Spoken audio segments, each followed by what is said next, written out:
મુખ્યમંત્રી ભૂપેન્દ્ર પટેલ વાવ થરાદ અને બનાસકાંઠા જિલ્લાના પ્રવાસે હતા। વાવ થરાદ જિલ્લામાં તેમણે વિકાસ સંકલ્પ સભા તથા મહિલા સંમેલન યોજ્યા બાદ સહકારી આગેવાનો સાથે બેઠક કરી હતી।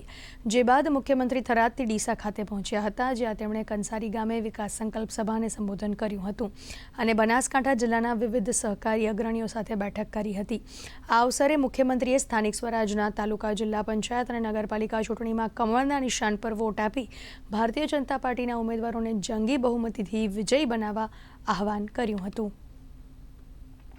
હર હંમેશ નાનો માણસ, છેવાડાનો માણસ કેવી રીતે મુખ્ય ધારામાં આવે એના માટેના પ્રયત્નો કરે। જનસેવા માટે પ્રજાજનોની વચ્ચે રહી અને જો કોઈ કાર્યકર્તા કામ કરતા હોય તો એ ભારતીય જનતા પાર્ટીના કાર્યકર્તા છે। ક્યાંક અમારા ધારાસભ્ય ચૂંટાયા હશે, નહીં ચૂંટાયા હોય તો ત્યાં પણ ભારતીય જનતા પાર્ટીનો કાર્યકર્તા પ્રજાજનોની વચ્ચે રહે છે અને એમના કામો કરતો રહે છે।